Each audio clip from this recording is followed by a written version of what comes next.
welcome back to DCP for Dumbos. This is video number 2. I'm so excited to be starting this and I hope you guys enjoyed the first video. Today we are going to be focusing on the whole application process. So stay tuned. We're going to go through everything and hopefully you guys will enjoy it. Okay, here we go. There's 3 different parts. Step number 1.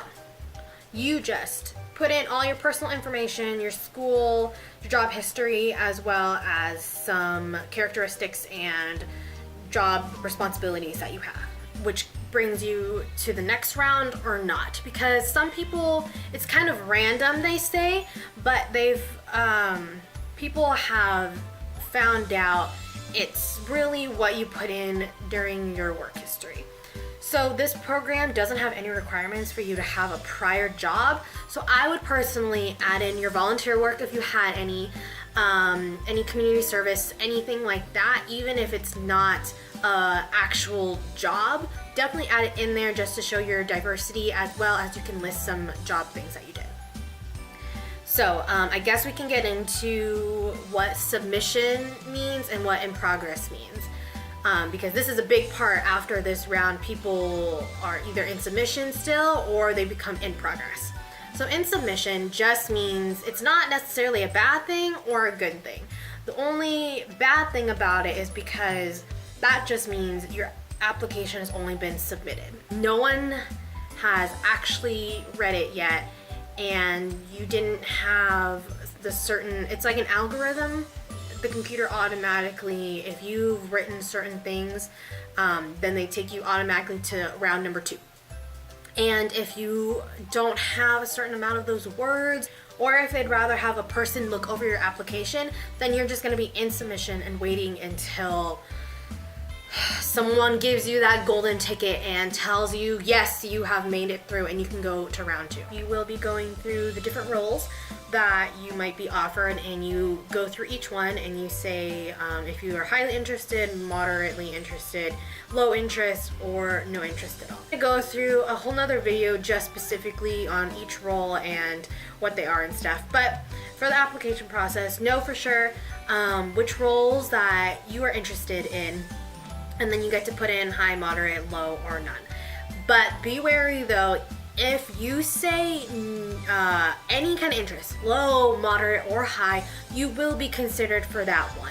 And some people say that if you put in more high interest and more roles, you get a better chance of getting in.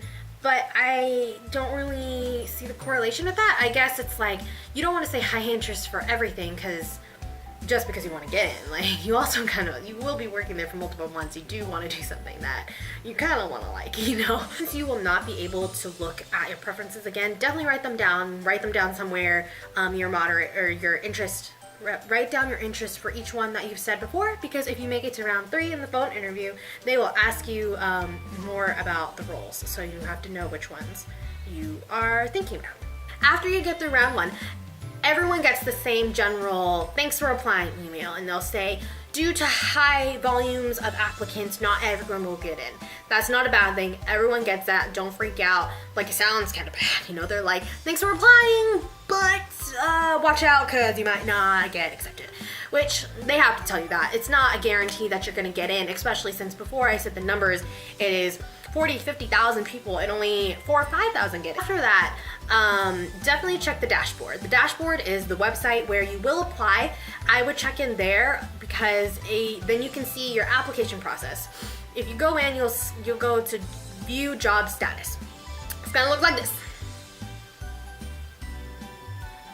Okay, and then once you get there, it's gonna go, if you go all the way to the right, it'll show you your job status.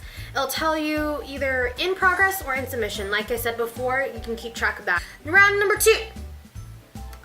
It is called the web-based interview, aka the WBI. So the WBI is like a multiple choice web-based interview. Right, WBI, web-based interview. There's different questions, there's different sections. There's some sections that you are going to be given a scenario just like a question, like a sentence or a question, and then you have to pick what is the best answer for you. There's not necessarily, there's some pretty obvious wrong answers, but there's also some answers that you're kind of being like, oh, well, they both sound good, you know? Choose the best one for you. I don't want to say it's easy to pass it because it's very stressful because of the time, but it's, you know, you want to make sure you're compatible, and it's just like any other job. You don't want to put up with this fake persona. Yeah, so one section is asking a sentence question, what's the best answer you would do in that scenario, or whichever. Okay, and then other sections will have like some kind of statement, and then it'll be like, you strongly agree or strongly disagree.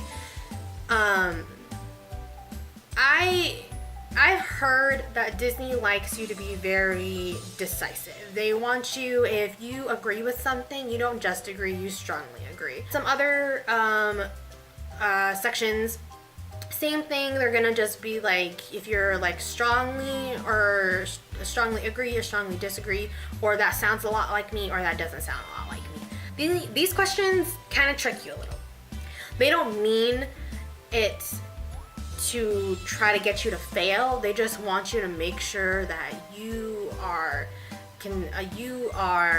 clear and what kind of person you are and what you want. Scenarios, they'll kind of ask you flipped way or in a backwards way, and you need to make sure you remember what you said before, or as long as you're being honest, you know, you would be answering the same every time. No matter how they question the answer, or no matter how they question the question, like I said, just take your time, read it, and just be sure to know the time. They'll tell you in the beginning how many seconds you have per question, but there's not like a little timer right next to it saying, oh, you have 5 seconds left. Once you pass the WBI, it tells you right away if you got in or not, and at the end, it pops up this little amazing, beautiful screen, and it says, next up, phone interview!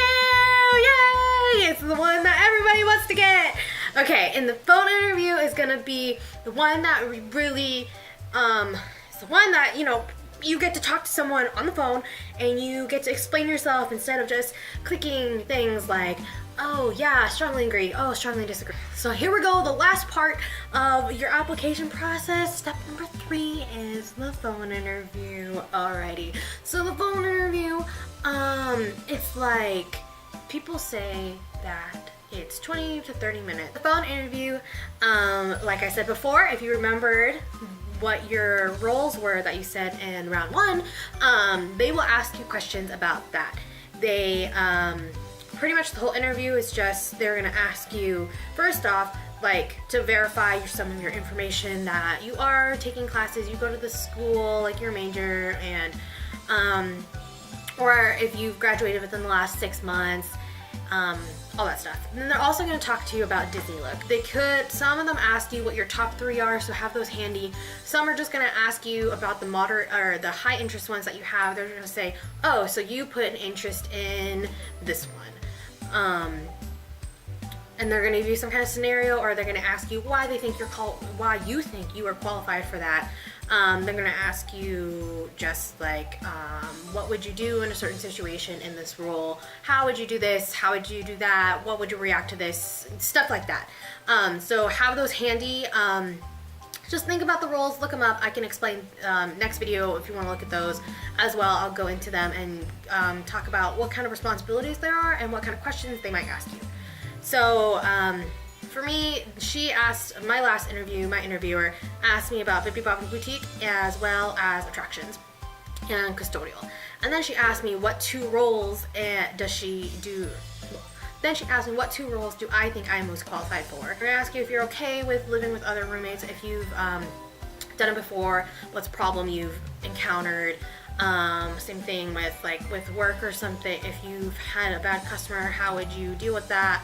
Or if there's an emergency situation, how would you react to that? If you saw someone slacking off or something, how would you try to fix the problem, or would you leave it alone? Stuff like that. Like, They want, it's pretty much a WBI, some of the WBI questions, but in person. They know you're nervous, so it's okay if you are stumbling on your words or if you want some time to think about your questions or think about your answers. So it's totally fine, but those are just some of the questions that they're gonna ask you. And they also go into just like why should they pick you for the Disney College program. So definitely get used to speaking highly of yourself. If you have any questions, the interviewers are there to answer them. They always allow time to answer them at the end. I like to personally ask how the interviewer got into the company. A lot of people ask that, but it's very cool just to hear the different paths that people took. And if you don't love Disney, like if you're not crazy obsessed like me, don't even worry about it. They're not looking for people who are obsessed with Disney. They're looking for people who are good workers who will put a good face on for the company and would be a good asset. So this season I applied February 12th. It was really late at night. It was like 11 p.m. almost until the 13th. It was on a Sunday. And I went through the first process, and I went through the first stage, automatically got that thank you for applying, and then I got my email 2 hours later saying and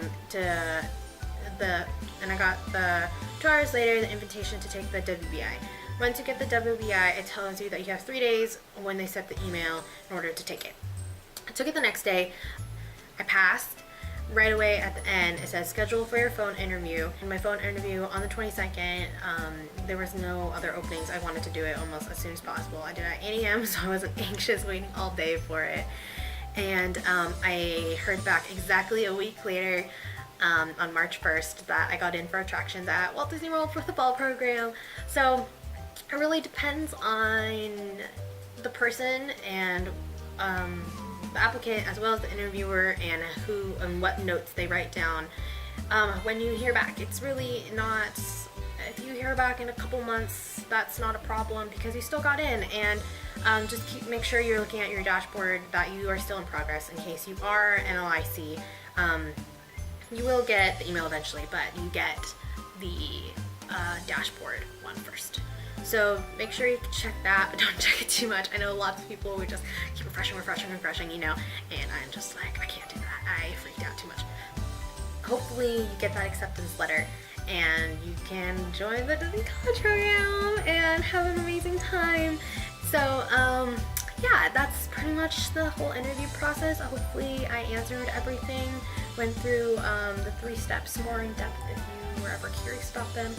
And next video is going to be about the different roles and responsibilities for each, just in case you're not really sure reading them what that actually means. I hope you guys enjoyed this video and good luck for everyone for your interview. Be sure to just be yourself, be honest, and have fun with it.